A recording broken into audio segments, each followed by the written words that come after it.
Hello and welcome to Ahval Podcasts, the home of objective, up-to-date, independent reporting on Turkey. Don't forget to follow our reports through social media, on ahvalnews.com or through our mobile app. Let's get started.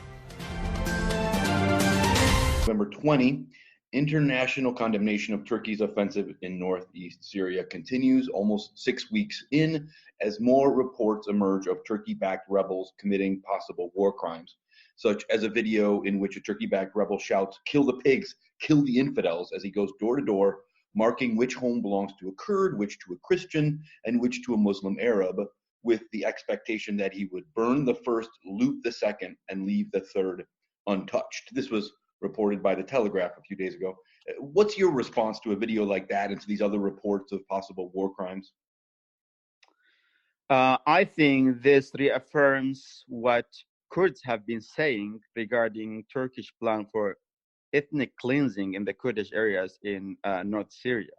So I would say for me, it's not a total surprise because we have seen as bad crimes in Afrin, where Turkey invaded last year.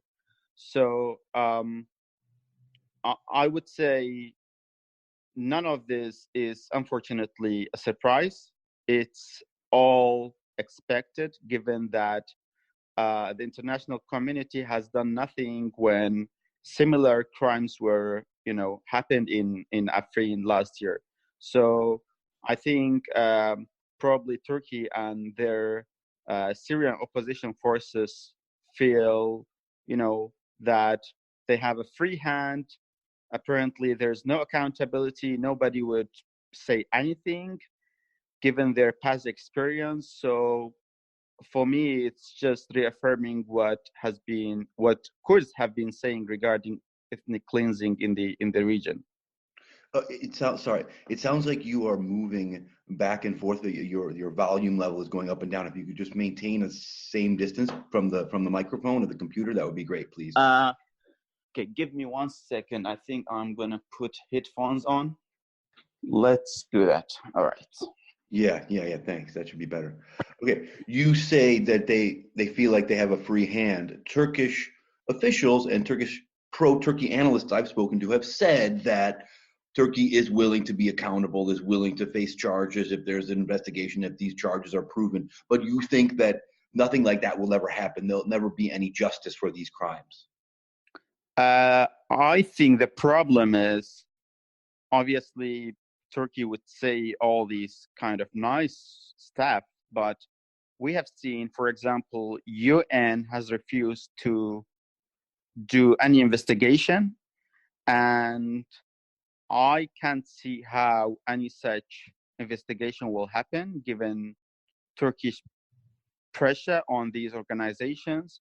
So if they are open for such investigations, how come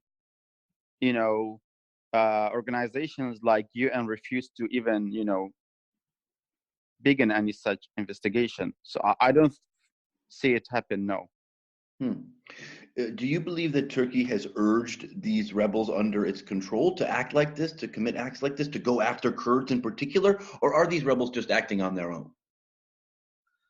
I obviously don't have definite information regarding this. Right. But I'm just wondering what's your view? Yeah. Yeah. I think it's mostly the Syrian rebels, acting on their own, because I don't see how all these war crimes will help Turkey. So logically, if we look at it, it doesn't make any sense for Turkey to tell them to act in such a barbaric way, because it's actually hitting Turkey's image globally. So I think it's mostly Syrian rebels who just probably hate Kurds for whatever reason, and they are just trying to take revenge. So I think they are mostly acting on their own, but the problem is Turkey is not doing enough to stop them. So Turkey is their, let's say, patron. Turkey is, they are working for Turkey, but Turkey is not doing enough to tell them, you know what, there's a red line and you cannot cross it. What could Turkey do? It could just warn them and say, if you do this again, I just wonder what might Turkey do to stop them. In some sense, it's the chaos of war. Turkey can't control. You can never always control all your soldiers. What might Turkey do to stop these things? I think what Turkey can do is usually obviously these groups are not an army, but Turkey is trying to organize them and make them work like a organized armed group. What Turkey can do is, if there are any such, let's say, acts, there should be serious and tough action against the individuals who are involved. I don't think that has ever happened. If that has, for example, we have seen many such crimes in Afrin. If they had a tough, stance on these people, I think we would have seen it reduced to very few acts. But we see it's very rampant among the rebel groups. I don't think they feel there's any accountability. Otherwise, I don't think they would act in such a, in such a way. Right. And we have them, or at least some of them, on video, so we can see specifically who it was. Exactly. An op-ed in the Jerusalem Post a few days ago said that Turkey views the existence of any Kurdish political entity inside its borders or out as a threat to its national security, and thus believes it has the right to attack a Kurdish entity wherever it might be. The piece said, I quote, "For Turkey to feel secure, the Kurds must disappear as a people." To me, this seems a bit extreme, particularly as Turkish officials have repeatedly said that their offensive in Syria is not against the Kurdish people, it's against a particular militia, the YPG or SDF. What do you think about that? Who exactly said this? This piece was an opinion piece written by a Kurdish graduate student.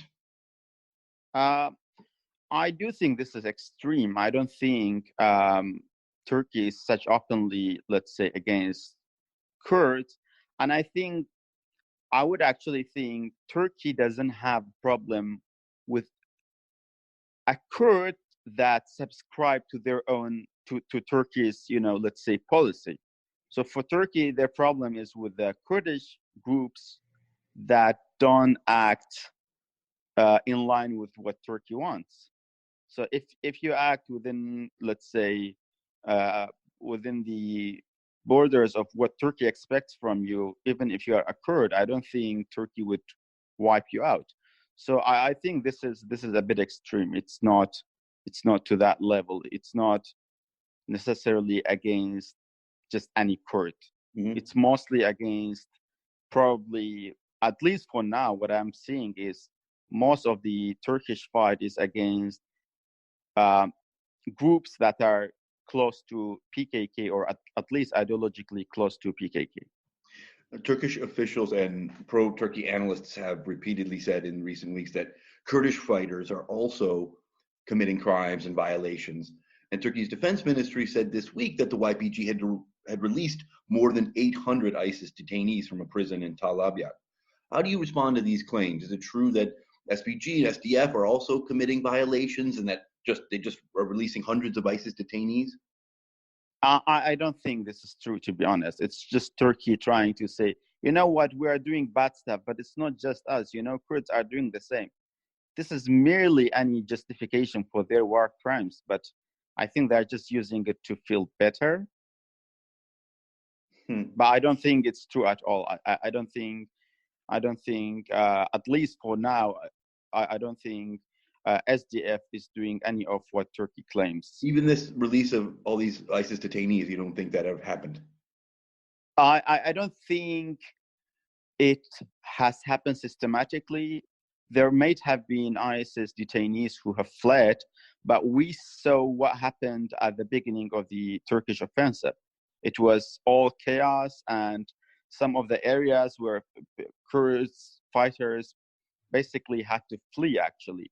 So there may have been ISIS fighters who flee, but I don't think there has been any systematic or intentional way of Kurds, letting the ISIS fighters to flee. No, I don't think that has happened. Right. That sounds reasonable, because, how many, Syrian Kurdish fighters died trying to fight ISIS? It would be surprising if they were now to go and release hundreds of them back into the into freedom. Turkish Foreign Minister Mevlut Çavuşoğlu said on Monday that Turkey would launch another offensive in Syria if the U.S. and Russia failed to do as they promised and clear the YPG from the area Turkey hopes to control. Do you know which area he's referring to? Which areas he's referring to? In what areas that Turkey aims to control in northeast Syria does the YPG still maintain a presence? Probably he means the areas east and west of where Turkey controls between Tel Abyad and Ras Al Ain. So like Kobane and Jazeera? Kobani to the west, and then we have all the areas to the east like Kamishli, Amuda, Derek, all these other towns to the east. So he probably refers to that. And I'm not surprised if Turkey does that, because we have seen Turkey's policy regarding Syria. What they are doing is they are invading in stages. They know it's given the international pressure and the dynamics in Syria, they cannot just directly go to the whole area. But I think their long-term goal is basically dismantling the whole SDF structure in the whole northeast Syria. So in the long run, I'm not surprised if they go even deeper than the 30 kilometers area that they claim to be, securing their border. So I'm not surprised if they go even deeper than that. You told me a month ago that you didn't expect the YPG to withdraw from Kobane, from Jazeera either, because these are their core areas of support, and without those areas, it would probably crumble. Is that what you still expect? And so you expect Turkey to have to go in to remove them from these areas? I think SDF, or let's say the main element of SDF, which is YPG, I do think they still exist in these areas. I don't think they have withdrawn, as it has been confirmed by some independent monitoring groups. So I think SDF would try their best not to withdraw. They will try to find ways to stay within, they try to adapt within the agreement that has been, inked between Turkey and Russia. But how much this is possible, time will tell. But I think YPG or SDF will stick to, staying in these areas, because I'm still sticking by my word that these are, let's say, the heart and the core support base of SDF. It's really difficult to see them operate without their, core areas. And the problem is, for the longer run, for SDF, given that people see it as a Kurdish organization in Syria, in the longer run, I find it very difficult for them to be able or to maintain their grip on places like Deir ez-Zor, where you have 100% Sunni Arab population. So if they lose control of places like Kamishli or Kobani, I find it very difficult for them to maintain their grip on other areas in the longer run. How are Syrian Kurds and perhaps Kurds across the region feeling about the U.S. these days? The United States has repeatedly partnered with the Kurds and vowed to protect the Kurds, then betrayed the Kurds, as they seem to have done last month in Syria. Do you expect the Kurds to partner with the U.S. again in the future if there's an opportunity? Kurds feel betrayed, and for now they especially on the among the ordinary people, they feel very betrayed. And most Kurds, they just say, this is just US using us and betray us again, because they have experienced that before. It's not the first time, and it's, let's say, not new, but it's just the ones that are renewing, and Kurds feel betrayed again.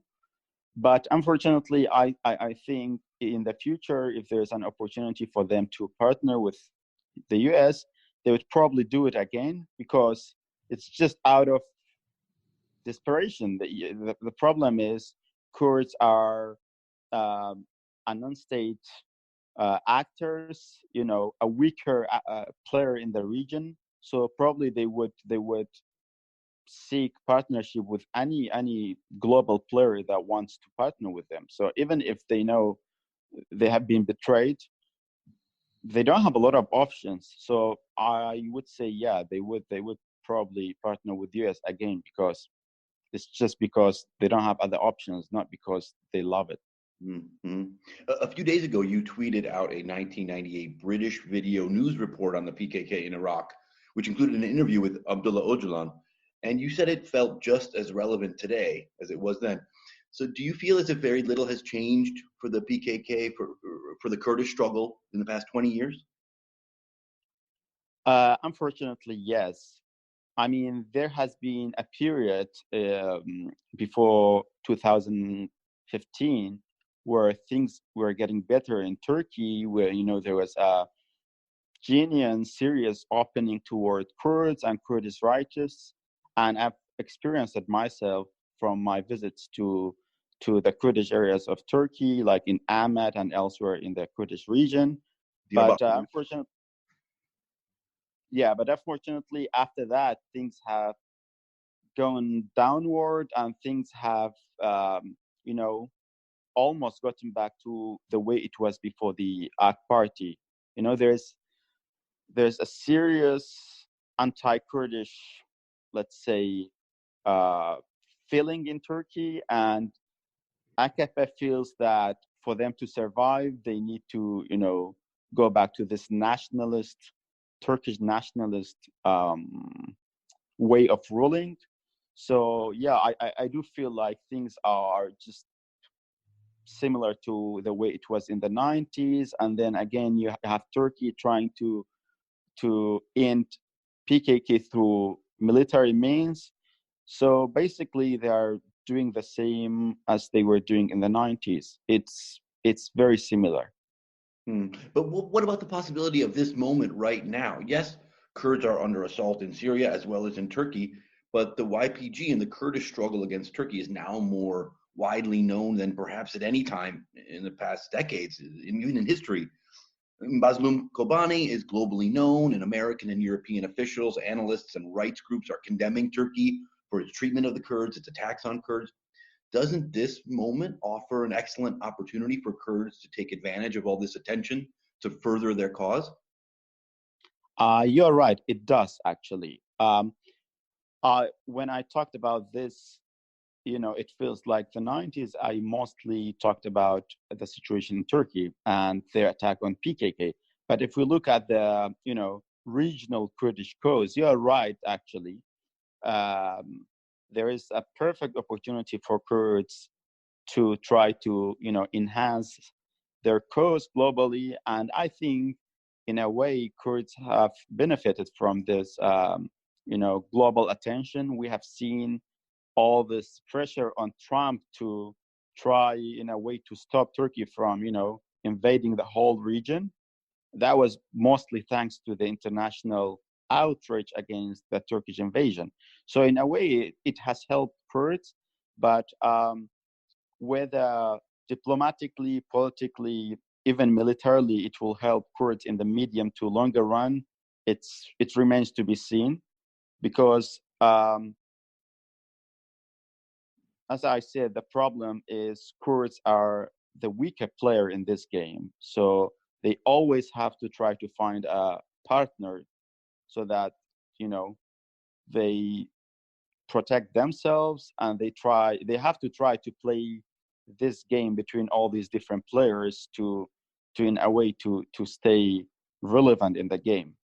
So in the medium to longer run, it remains to be seen how much this global outrage would benefit Kurds.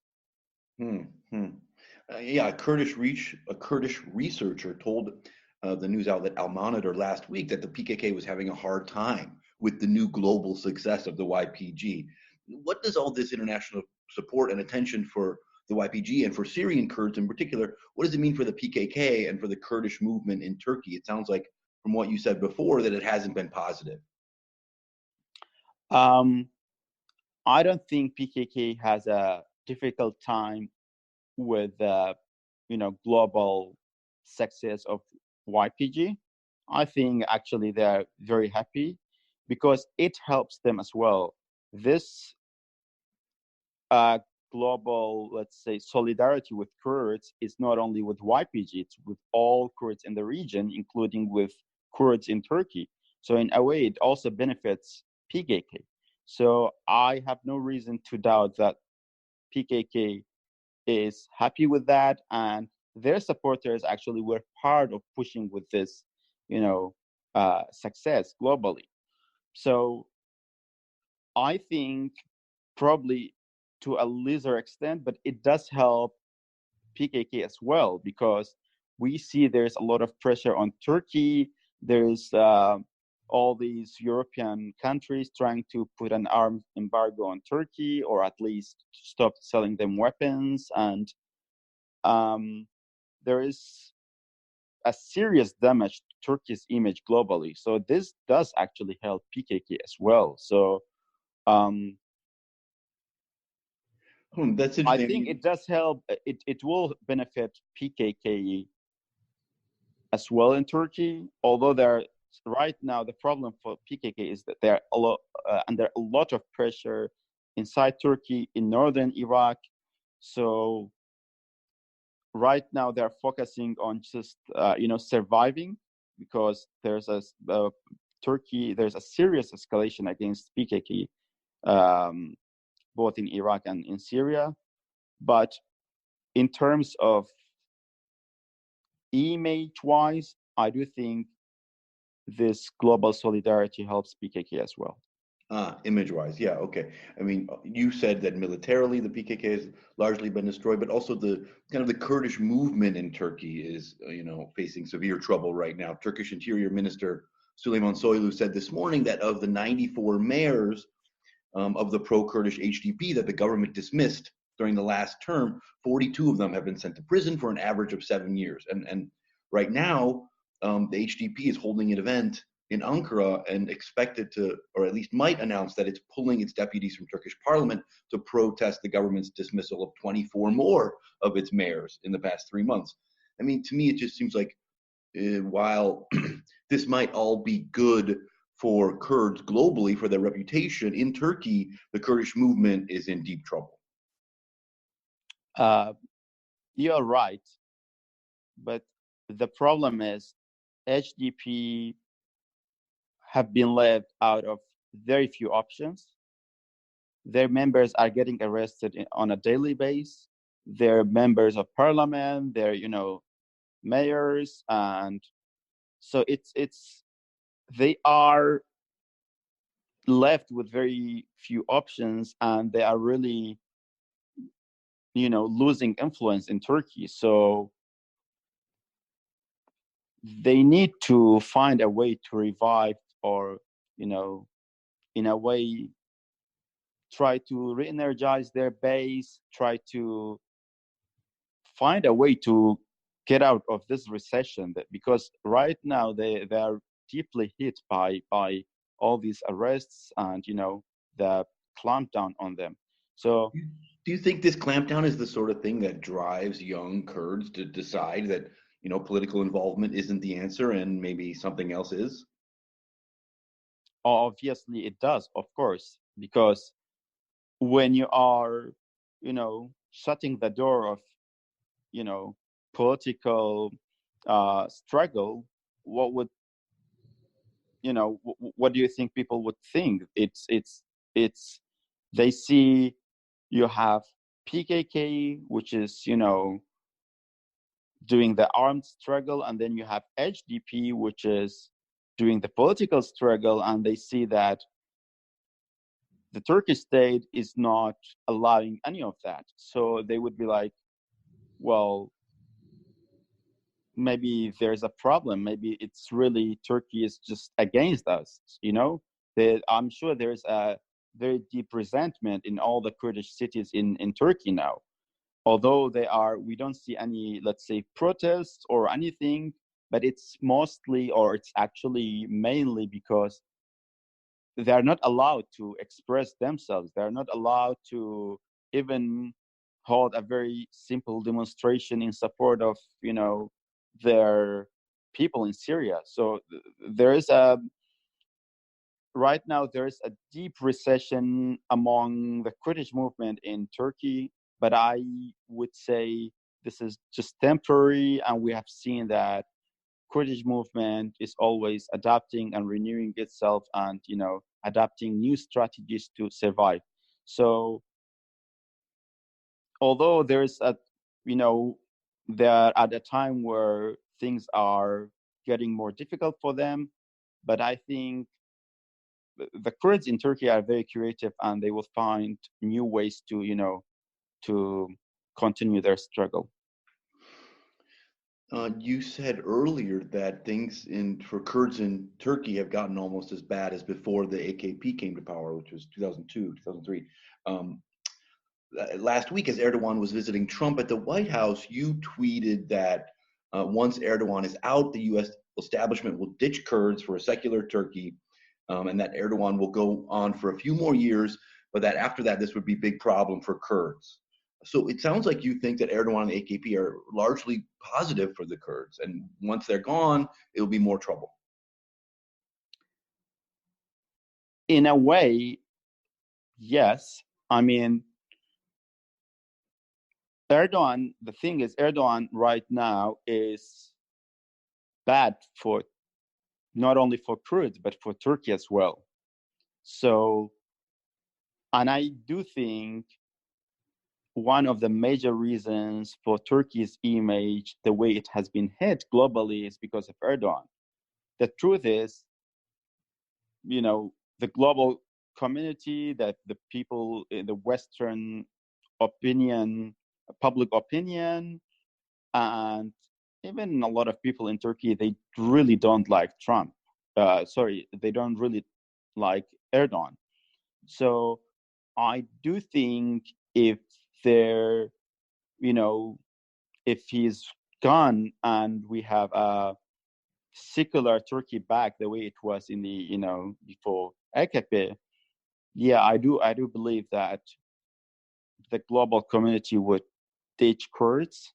So yeah, I do think in a way, having Erdogan is positive for Kurds if they know how to exploit it. I see. So you're saying the problem of Erdogan creates greater international sympathy for the Kurds. Yes, exactly. This is one of the ways of looking at it. I mean, the thing is, we have to be very, logical when it comes to, Turkey. It's the problem for Kurds in Turkey is not only Erdogan. We know that it's the Turkish state as a whole that have a anti-Kurdish policy. I don't see, for example, if tomorrow another Turkish party comes to power, they would act differently when it comes to the, Kurdish struggle in Turkey. I don't think there has. I mean, you could say the HDP helped Imamoglu get into office. So if he were to become president, you would suggest that he would have some kindness towards the HDP and towards Kurds more broadly, potentially. I do think there are some attempts within CHP, to change their policy, regarding Kurds, but I don't think there is any serious change within CHP when it comes to this, because, for example, when it comes to Turkish attack in northern Syria, although some people say you cannot actually criticize it, but I mean, if CHP is really, for example, not very happy about it, they can, in a way, find a way to express their, dismay against this operation. But I think they are as happy with the operation in northern Syria as, let's say, Erdogan. And if they were in power, they probably would have done the same thing, although their policy, towards Syria might have been different. But if they were in the same situation as Erdogan was, I would say they would have done the same thing. So in a Yeah, way, the HDP is the only party that has spoken out against the offensive. yeah, exactly. So in a way, I think the CHP establishment hasn't really changed much when it comes to Kurds. I mean, they're obviously very happy that HDP is supported them to win in Istanbul, in Ankara, and elsewhere. But I don't think they have changed that much when it comes to the Kurdish question. There are some attempts within the younger generation, but I don't think they are as strong for now. Maybe in the future there would be more change. I wouldn't dismiss that. That may happen, but for now, unfortunately, all the Turkish parties are seeing the Kurdish question in a very, very similar lens. Okay, we'll finish up with a couple questions about Iran and Iraq. The New York Times put out a report on Monday that looked at spy cables to detail Iran's influence in Iraq. You seem surprised to learn, you mentioned it in a tweet, you seem surprised to learn that the leader of Iraqi Kurdistan was reporting back to Iranian leaders after meetings with American and British officials. Why was this a surprise, and what did this mean to you? I mean, I do know that Kurdish leaders, including Nechirvan Barzani, has good relations with Iran, but from the way they talk, they always seem to be saying that our relation with Iran is out of necessity and it's not, as intimate as some try to portray. But according to these cables, they basically tell Iranians every detail that they have with these, Western officials. So that was a surprise because I didn't think the relation is as deep as it's reported in these cables. Do you think that suggests that Iran has more influence in Iraqi Kurdistan than you thought? Yeah, I do think so. Yeah. At the same time, right now, major protests are going on in both Iraq and in Iran these days. What role are the Kurdish communities playing, in your view, and how are these protests impacting the Kurdish areas of these countries? In Iraq, there's no protest in the Kurdish areas, but the protests in Iraq do affect the Kurds because one of the major demands of the Iraqi protesters is, amending the constitution, and some people are pushing with changing the political system from parliamentary to presidential, which in a way will affect the Kurds because most of the Kurdish experience under a presidential system in Iraq was not very pleasant. We have seen Saddam Hussein and others who were strong men and used their power against Kurds. So many Kurds are not happy with the suggested change, and there are some people who suggest changing Article 140, which is regarding Kirkuk. So in a way, the protests in Iraq are not happening in the Kurdish part, but it does directly affect the Kurdish region. And Kurdish autonomy in particular, potentially. Yes, exactly. There are even suggestions of, weakening the Kurdish federal status in Iraq through different ways of leeways, around the powers of the federal region. So there's a lot of talk about this particular issue in Iraq, in Iraqi Kurdistan. In Iran, Kurds are playing a very active role in the protests.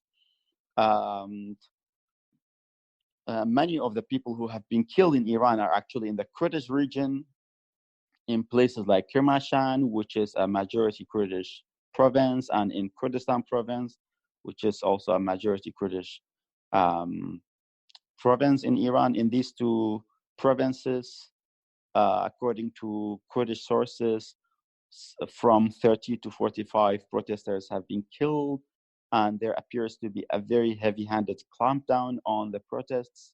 Hundreds of protesters have been arrested. Many of them are injured, and they are in hospitals under strict control of the Iranian security forces. So Iranian Kurds are playing a very active role, but unfortunately, I think there's a very heavy-handed suppression of the protests, and they appear to be somehow dying down and losing momentum in these areas, given the level of suppression by the Iranian security forces. You don't expect the protests in Iran to last much longer? Unfortunately, no. The problem is Iranian security forces are experts in suppressing protests.